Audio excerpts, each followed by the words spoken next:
Well, hello everyone and welcome to yet another Discussions with Dolf. And today I am in the middle of Old Town Prague. In fact, this is the old castle up on the hill. Prague, of course, is the capital of the Czech Republic. It used to be Czechoslovakia, but it's since split into the Czech Republic and Slovakia, the capital of which is Bratislava. And Bratislava, by the way, when they split, it has fame as being one of two capital cities, Bratislava along with Vienna, the capital of Austria, which are the closest two capitals to each other in all of Europe. It's not quite the world. There are two cities in Africa that are on opposite sides of one river that are capital cities of independent nations, and they're just a couple of hundred yards apart, of course. But Bratislava and Vienna are about 40 kilometers from each other. But here I am in the capital of Prague, and if you haven't been here, I would thoroughly recommend that you come and have a look, just to see what the epitome of beautiful architecture of all the styles, Baroque and Gothic and you name it, it has got it all here. And I've been wondering today, why is it that the buildings in Prague have stood the test of time in a way that they haven't, even in many cities, like I just came from Amsterdam. And to give you an idea of Amsterdam, the emblem of Amsterdam is a sort of red background, but it's got three X's in the middle of it. And by the way, it's very similar to the emblem of New York, because before New York was renamed New York, it used to be called New Amsterdam. Just a bit of history there. But anyway, the three X's refer to various catastrophes in its history, and one of them was two fires that swept through Amsterdam and burnt something like 2/3 of it, and a lot of Amsterdam was built of wood. And of course that destroys a city, and come to think of it, in I believe 1889, the city of Seattle was ravaged by a fire, and it was also all made of wood, and it razed it to the ground. And the city of Seattle originally was at a very low level compared with sea level, so the city council took 3 months to decide to build it up by about 3 yards, 10 feet, something like that. And anyway, that's a whole nother story. But here in Prague, most of the buildings are made of stone. In fact, I've just had dinner. You can probably see it's quite late in the day here. In fact, I had a bit of trouble finding a spot that still had sufficient light to shoot one of these sessions.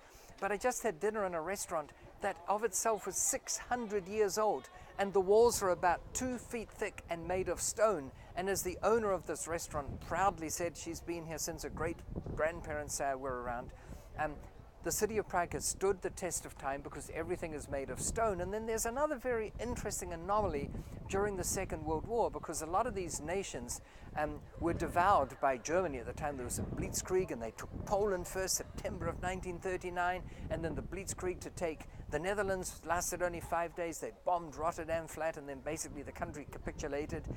It had few other options, I guess.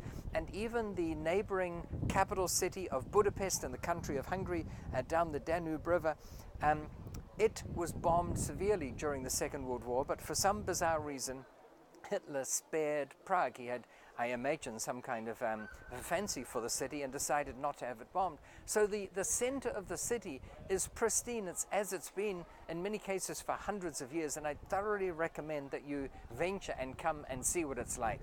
And those of you who have been long-time observers of Discussions with Dolf will remember that I often talk against investing in places where there is undue government regulation. One of the examples that I often quote is that the two cities in the United States with rent control, this is where the government determines how much you can increase the rents by. Usually they limit it to the CPI index. And just a 10-second recap, the intent of such a rule is good. It's to stop rapacious, racketeering landlords from jacking up the rent to whatever they see fit, to the disadvantage of the pure, unsuspecting, kind, innocent, sweet, pleasant tenant.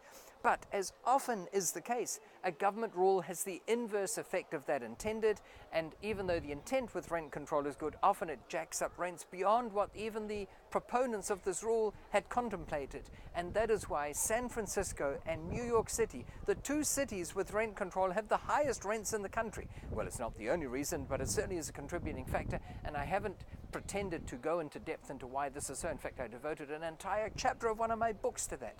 But very often where you've got government regulations, you've got an inhibition to the free flow of the real estate market. As many of you are aware, I'm a proponent of Adam Smith and the free market economy, laissez-faire if you like, and that is the market will sort it out. So when you have anomalies like rent control, and another one is a historic places trust ordinance, which means that you can't make any modifications, renovations to a building or whatever. I had it in Phoenix, where we would put dual paned windows into some of our buildings, and then the Historic Places Trust would come along and say those windows have to come out, and we'd say, why? They're more energy efficient. Yes, but it changes the look and feel of the place from the outside, and you have to conform to the Historic Places Trust. So sometimes that can be a burden because it forces you to follow rules that you maybe weren't counting on. However, there is a commensurate flip side to that, and that is in a city like Prague, I am sure that values have done more than just keep pace with inflation or the average growth rate of properties within the country of the Czech Republic.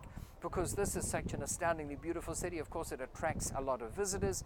That means the demand for buildings to be converted to hotels, and more recently Airbnb and other facilities like that, restaurants, you name it, has gone through the roof. So sometimes when you have a lot of these ordinances like a Historic Places Trust mandate, it is the result of the area having a higher growth rate than you would normally expect. So you've got to put that all into the melting pot, and that is one of the many reasons why I love real estate as an investment vehicle. If you wanted to invest in stocks or bonds or unit trusts or certificates of deposits or treasury bills or all that other stuff that people seem to put a lot of time and effort into, I don't know what their theory is. I don't know what they're trying to achieve. I don't know how they can beat the average. But I'm telling you, there are many, many ways of beating the average when it comes to real estate, because you can use the brain power you've got in your noggin up there. You can use what I always refer to as the most expensive, the most valuable piece of real estate on this planet.